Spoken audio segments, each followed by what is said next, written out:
Hello my dear students, welcome back to my YouTube channel. मेरे YouTube channel पर आप लोग का बहुत बहुत स्वागत है। डियर स्टूडेंट, आज की ये कक्षा 10 की जो सोशल साइंस की क्लास है, ये आप लोगों के लिए बहुत ही महत्वपूर्ण है, क्योंकि मैं आप लोगों को आज इसमें कक्षा 10 के भूगोल का तीसरा पार्ट जो है अध्ययन कराऊंगा। पहले के दूसरे पार्ट या पहले पार्ट को मैंने आप लोगों को अध्ययन करा दिया है, और उसमें हम लोगों ने देखा है कि किस तरीके से आपके एग्जाम में जो शॉर्ट आंसर टाइप और लॉन्ग आंसर टाइप प्रश्न पूछे जाते हैं, उनको किस तरीके से लिखना है, ये सारी चीज़ें मैंने आप लोगों को पिछली 2 क्लासेस में बता दिया है। तो आज की क्लास जो है आपकी काफ़ी इंपॉर्टेंट क्लास है, क्योंकि इसमें देखिए जल संसाधन से संबंधित प्रश्न आपके एग्जाम में हर बार पूछे जाते हैं, और इस क्लास को आप लोगों को अच्छे तरीके से देखना है, इसको अच्छे तरीके से रिवाइज करना है, जिससे आपके परीक्षा में आने वाले प्रश्नों में करने में आपको किसी भी प्रकार की समस्या ना हो। ठीक है, तो चलिए देखिए, आज का जो आपका एनसीईआरटी की सोशल साइंस का ज्योग्राफी का जो चैप्टर 3 है वो किस नाम से है? जल संसाधन से, और ये पार्ट नंबर 3 है। तो चलिए आज की क्लास में इस पार्ट को बेहतर तरीके से प्रश्नोत्तर रूप में देखा जाए, क्योंकि मैंने आप लोगों की ये जो क्लासेस है ये प्रश्नोत्तर रूप में ही शुरू की है। पूरी तरह से थ्योरेटिकल रूप में या वन शॉट या मैराथन टाइप से कराने से अच्छा क्या है कि आपको प्रश्नोत्तर रूप में इन सारी चीज़ों का अध्ययन कर लेने से आपको आइडिया लग जाएगी कि किस तरीके के प्रश्न आपके एग्जाम में पूछे जाते हैं। ठीक है, तो चलिए क्लास को शुरू किया जाए। देखिए हम लोग क्या अध्ययन कर रहे हैं? NCERT social science class 10। तो आज की क्लास शुरू करने से पहले मैं एक चीज़ आप लोग को बता देता हूं कि अगर जो भी स्टूडेंट आपके कक्षा 10 के बोर्ड का एग्जाम दे रहे होंगे, या जो भी आपके दोस्त कक्षा 10 की बोर्ड के एग्जाम को दे रहे होंगे, तो अगर उनको इस क्लासेस के बारे में पता नहीं है तो आप लोग उनको बता दीजिए, और उससे क्या होगा कि उन लोगों का भी रिवीजन हो जाएगा। और सोशल साइंस देखिए बहुत से स्टूडेंट को लगता है कि कैसे पढ़ा जाए, बहुत बड़ा सिलेबस है, तो कहाँ से क्या पढ़ा जाए, कौन से प्रश्न को तैयार किया जाए, तो ये समस्याएं उनके साथ भी होंगी, तो उनकी भी समस्याएं दूर हो जाएंगी, तो आपकी भी पढ़ाई होगी, उनकी भी पढ़ाई होगी, और उसके साथ साथ मेरे इस कंटेंट को वो लोग देखेंगे तो उसका बेनिफिट वो लोग उठाएंगे। ठीक है, तो चलिए शुरू करते हैं। देखिए पाठ का नाम क्या है? अध्याय 3 जल संसाधन यानी वाटर रिसोर्सेज। तो जैसे हम लोगों ने पिछली 2 क्लासेस में शॉर्ट आंसर टाइप क्वेश्चन और लॉन्ग आंसर टाइप क्वेश्चंस किए थे, उसी तरीके से आज की क्लास में भी सबसे पहले क्या करेंगे हम लोग? शॉर्ट आंसर टाइप यानी लघु उत्तरी प्रश्न को देखेंगे, उनको कैसे आपको लिखना है, कैसे उनका आंसर दिखना। तो सबसे पहले देखिए, इस चैप्टर के नाम से ही एक प्रश्न पूछा जाता है कि जल संसाधन से आप क्या समझते हैं। तो जल संसाधन का उत्तर क्या होगा कि जल संसाधन से अभिप्राय है पृथ्वी पर उपलब्ध जल के उन स्रोतों से जो मानव के द्वारा उपयोग में लाए जा सकते हैं, जैसे नदियाँ, झीलें, भूजल, वर्षा जल, हिमनद, समुद्र इत्यादि का जो जल है वो क्या किया जाता है? मनुष्य के द्वारा उपयोग किया जाता है, और वो कहाँ पर मौजूद है? पृथ्वी पर उपलब्ध जल स्रोतों के रूप में उपलब्ध है। ठीक, दूसरा प्रश्न देखिए पूछा जा सकता है कि भारत में जल उपलब्धता असमान क्यों है, यानी भारत में हर जगह एक समान जल की उपलब्धता क्यों है। तो इसका उत्तर क्या होगा कि भारत में जल की उपलब्धता जो है भौगोलिक, मौसमी तथा वर्षा पर निर्भर है। तो कुछ क्षेत्रों में अधिक वर्षा होती है जैसे पूर्वोत्तर के राज्यों में, जबकि कुछ में क्या होती है? बहुत कम होती है जैसे राजस्थान में। इसलिए क्या होता है कि जल का वितरण असमान है। तो ये आपका आंसर हो जाएगा। फिर देखिए अगला प्रश्न क्या पूछा जा सकता है कि बहुउद्देशीय परियोजना यानी मल्टीपर्पज प्रोजेक्ट क्या होता है। तो इसका उत्तर क्या होगा कि ऐसी परियोजनाएं जो सिंचाई, जल विद्युत उत्पादन, बाढ़ नियंत्रण, मत्स्य पालन, पर्यटन आदि अनेक उद्देश्यों की पूर्ति एक साथ करती हैं, उन्हें क्या कहा जाता है? बहुउद्देशीय परियोजना। यानी एक से अधिक उद्देश्यों की पूर्ति इनके द्वारा होती है। क्या क्या होती है? सिंचाई, जल विद्युत उत्पादन, बाढ़ नियंत्रण, मत्स्य पालन, पर्यटन। ठीक है, देखिए अगला क्वेश्चन देखिए क्या है? जल विभाजक यानी वाटर डिवाइड क्या है। तो इसको देखिए कैसे लिखना है, क्या उत्तर देना है कि वह ऊंचा भूभाग जो दो नदी घाटियों को अलग करता है उसे जल विभाजक कहते हैं। जैसे देखिए कि 2 नदी घाटियां हैं, उसके बीच में अगर कोई पर्वत, पहाड़ या पठार पड़ गया तो क्या होगा? नदियां अपनी धाराओं को बदल लेंगी। जैसे अपने देश में देखिए आप जानते होंगे कि विंध्य और सतपुड़ा 2 पर्वत श्रेणियां हैं, तो इनके बीच से देखिए एक तरफ से ऊपर से नर्मदा नदी जाती है और नीचे से ताप्ती, यानी जो सतपुड़ा पर्वत है क्या काम कर रहा है? ये जल विभाजक का काम कर रहा है। तो इसी तरीके से इसको आपको आंसर लिखना है। जैसे देखिए उदाहरण के लिए देखिए अमरकंटक पठार जो है नर्मदा और सोन नदी के बीच जल विभाजन का कार्य करता है, और सतपुड़ा जो है नर्मदा और ताप्ती के बीच जल विभाजक का कार्य करता है। तो उदाहरण में आप लोग लिख सकते हैं इसको। ठीक,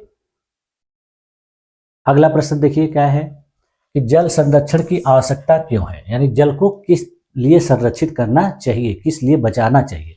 तो उत्तर देखिए क्या होगा कि जल क्या है, सीमित संसाधन है, परंतु जनसंख्या वृद्धि, प्रदूषण और अत्यधिक दोहन के कारण इसकी कमी हो रही है।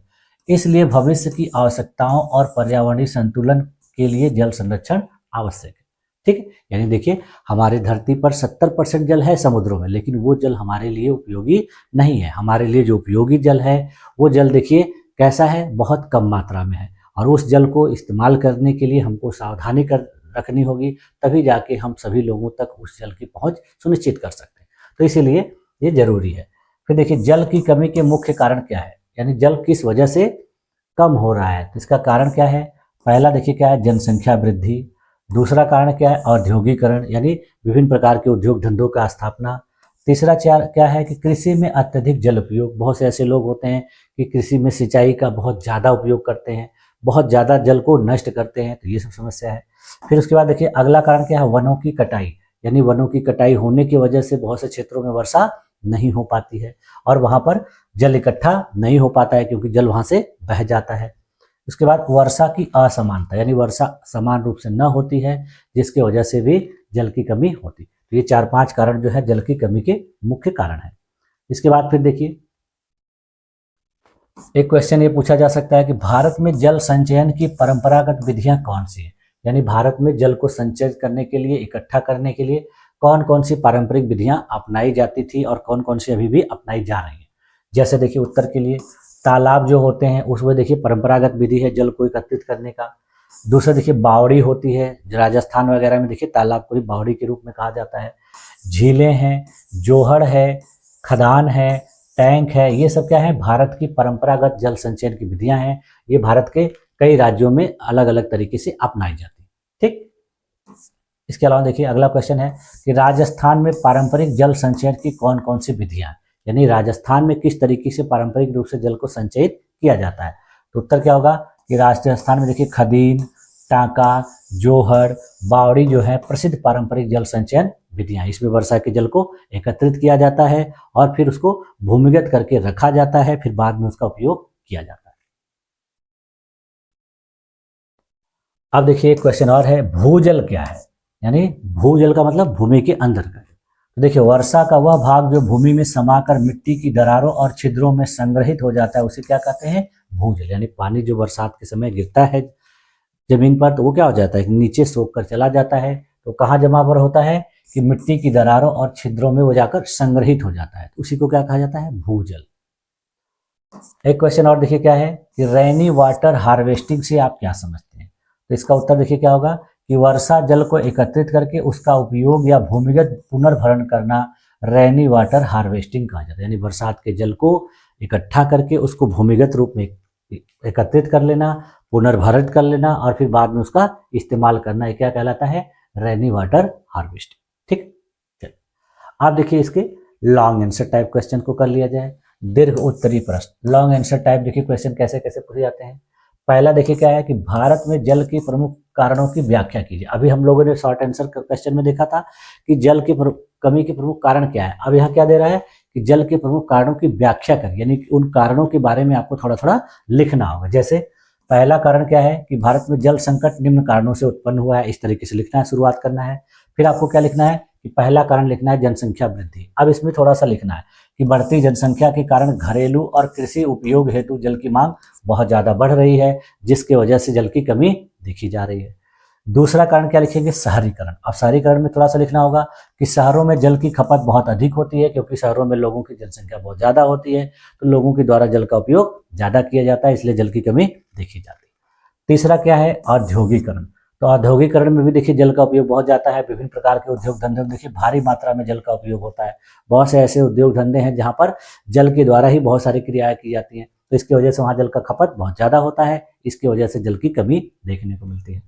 चौथा कारण लिखेंगे भूजल का अत्यधिक दोहन, यानी भूमिगत जल को लोग बहुत ज़्यादा उपयोग करते हैं, इसका अत्यधिक दोहन करते हैं, खास करके किस चीज़ में, सिंचाई के लिए। देखिए सिंचाई और पेयजल के लिए भूजल का अत्यधिक उपयोग किया जाता है। आप लोग देखते होंगे कि बहुत से ऐसे लोग हैं कि खेतों में पानी इतना ज़्यादा भर देते हैं कि जितनी उनकी जरूरत नहीं है, फिर उसके बाद उसको कई दिनों तक उसको सुखाते हैं, तो इससे क्या होता है कि भूमि जल का नुकसान होता है।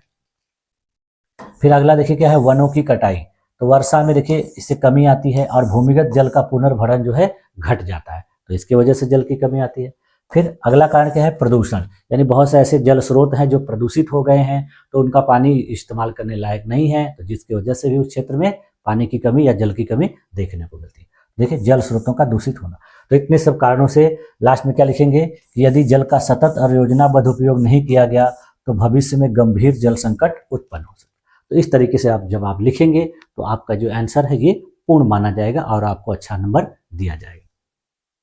अगला क्वेश्चन देखिए दिया है, बहुउद्देशीय परियोजनाओं के लाभ और हानियां लिखिए, यानी जो बहुउद्देशीय नदी घाटी परियोजनाएं बनाई जाती हैं, स्थापित की जाती है, उनसे क्या लाभ है क्या हानि। ये देखिए क्वेश्चन काफी पूछा जा सकता है कई बार, तो ये इंपॉर्टेंट है। तो पहला देखिए इसमें क्या है, लाभ कि सिंचाई की सुविधा मिलती है इनसे। दूसरा लाभ इससे क्या है कि इससे जल विद्युत का उत्पादन होता है। तीसरा लाभ क्या है कि इससे बाढ़ नियंत्रण में सहायता मिलती है। चौथा क्या है कि यह नौकायन और पर्यटन को बढ़ावा देता है। और पांचवा लाभ क्या है कि मत्स्य पालन की सुविधा, यानी ये सब इसके क्या हो गए, लाभ हो गए। यानी जिस क्षेत्र में जो है बहुउद्देशीय नदी घाटी परियोजनाओं को स्थापित किया जाता है तो उससे ये लाभ मिलता है। इससे देखिए हानियां क्या क्या होती हैं। तो सबसे पहले क्या होगा कि विस्थापन और पुनर्वास की समस्या हो जाएगी, यानी जहां पर इस प्रकार की परियोजनाओं को निर्माण, तो वहां से बहुत से लोगों को विस्थापित होना पड़ेगा, जीव जंतुओं को भी और मनुष्यों को। फिर उनके पुनर्वास की समस्या हो जाती है, कोई भी कहीं से विस्थापित हो जाता है तो दूसरे जगह पर बसने में उसको बहुत समस्या होती है, वहाँ एडजस्ट करने में बहुत समस्या होती है, तो ये समस्या हो जाएगी। दूसरा समस्या क्या होगा कि वनों की कटाई होगी, वनों को बहुत ज़्यादा मात्रा में काटा जाएगा, जिससे क्या होगा, पर्यावरण को बहुत नुकसान होगा, पर्यावरण को हानि होगी। तीसरा हानि देखिए क्या है कि सांस्कृतिक और विरासत का नुकसान हो जाता है। बहुत से लोग जो है सांस्कृतिक रूप से किसी न किसी स्थान से जुड़े होते हैं, तो वो उनको वहाँ पर छोड़ के जब जाना पड़ता है तो उससे भी बहुत सारी चीज़ों का नुकसान होता है। इसके अलावा देखिए नदियों के प्राकृतिक प्रवाह में बाधा आती है। जब किसी नदी के पानी को रोका जाता है तो उसका क्या होता है कि नेचुरल रूप से जो प्रवाह है, फ्लो है, वो बाधित हो जाता है। तो इसकी वजह से कभी कभी क्या होता है कि किसी किसी क्षेत्र में आप सुनते होंगे कि नदियों के पानी की वजह से बहुत ज़्यादा बाढ़ आ गई, या फिर बहुत से ऐसे क्षेत्र होते हैं जो जलमग्न हो जाते हैं, तो इससे भी बहुत ज़्यादा नुकसान होता है। तो ये सब क्या है, इसकी हानियाँ है। अब फिर देखिए अगला क्वेश्चन पूछा जा सकता है कि जल संरक्षण की आवश्यकता और उपाय बताइए, यानी जल संरक्षण की आवश्यकता क्यों है, इसका क्या उपाय है। तो जल संरक्षण की आवश्यकता क्या है कि जल की सीमित उपलब्धता की वजह से, यानी जल सीमित मात्रा में उपलब्ध है इसीलिए इसको संचयित करना चाहिए। बढ़ती जनसंख्या और उद्योग की वजह से क्या करना है, जल की आवश्यकता है। तीसरा देखिए जल प्रदूषण की वजह से जल संरक्षण की आवश्यकता है। और चौथा क्या है कि कृषि में जल की अत्यधिक खपत होती है, इसके लिए भी जल संरक्षण करना आवश्यक है। उपाय क्या है इसका, तो उपाय क्या है कि वर्षा जल का संचयन करना चाहिए। बरसात के समय जितना भी पानी मिलता है उसको क्या करना चाहिए, नष्ट होने नहीं देना चाहिए, उसको कहीं ना कहीं संचयित कर देना चाहिए। फिर दूसरा टपक और स्प्रिंकलर सिंचाई का उपयोग करना चाहिए, यानी खेतों में जो इस तरीके से पूरे लोग भर देते हैं तो उसको उस तरीके से न भरे, बल्कि क्या करें, टपकन विधि, स्प्रिंकल विधि का उपयोग करके खेतों में सिंचाई करेंगे, जिससे क्या होगा, पानी का बहुत ज़्यादा उपयोग न होगा और सीमित मात्रा में पानी का उपयोग होगा। इसके अलावा देखिए अगला उपाय क्या है कि जल स्रोतों की सफाई, यानी जहाँ से पानी आपको मिलता है, यानी जहाँ पे पानी इकट्ठा किया जाता है उसको गंदा न होने दिया जाए, प्रदूषित न होने दिया, उसको साफ सुथरा रखा जाए। इससे क्या होगा कि वो जल जो है बाद में इस्तेमाल किया जा सकता है। फिर उसके बाद क्या करना चाहिए, वृक्षारोपण करना चाहिए, यानी पेड़ पौधों को ज़्यादा से ज़्यादा मात्रा में लगाना चाहिए। इससे क्या होगा कि उस क्षेत्र में बरसात भी होगी और जो है पानी जो है कट कर बह कर नहीं जाएगा, वो कहीं ना कहीं इकट्ठा होगा तालाब में, जोहड़ में, खदीन में, तो बाद में उसको इस्तेमाल किया जाएगा। फिर उसके बाद देखिए घरेलू स्तर पर भी जल की बचत की जानी चाहिए। घरेलू कार्यों में भी जल को बहुत ज़्यादा नुकसान नहीं करना चाहिए, उसका जितना जरूरत हो संतुलित उपयोग करना चाहिए। तो इस तरीके से क्या होगा, जल का संरक्षण किया जा सकता है। इसके बाद फिर देखिए अगला क्वेश्चन क्या पूछ सकता है कि पारंपरिक जल संचयन प्रणाली का महत्व समझाइए, यानी जो पारंपरिक रूप से जल संचयन प्रणालियाँ इस्तेमाल की जाती हैं उनका क्या महत्व है। तो देखिए अभी हम लोगों ने शॉर्ट आंसर क्वेश्चन में देखा था कि परंपरागत रूप से जल संचयित करने की कौन कौन सी विधियां अपने देश में अपनाई जाती हैं। देखिए भारत के विभिन्न भागों में पारंपरिक जल संचयन की विधियां जो है स्थानीय जलवायु और भौगोलिक परिस्थितियों के अनुसार विकसित हुई, यानी जहाँ की जिस प्रकार की जलवायु है और वहाँ की जैसी परिस्थितियाँ हैं तो लोग उसी तरीके के जल संचयन की विधियों को अपनाते हैं। जैसे देखिए राजस्थान में पानी की बहुत ज़्यादा समस्या होती है, खास करके पश्चिमी राजस्थान में, तो वहाँ पर देखिए खादीन, टांका, जोहड़ और बावड़ी के द्वारा क्या किया जाता है, जल को संचयित किया जाता है।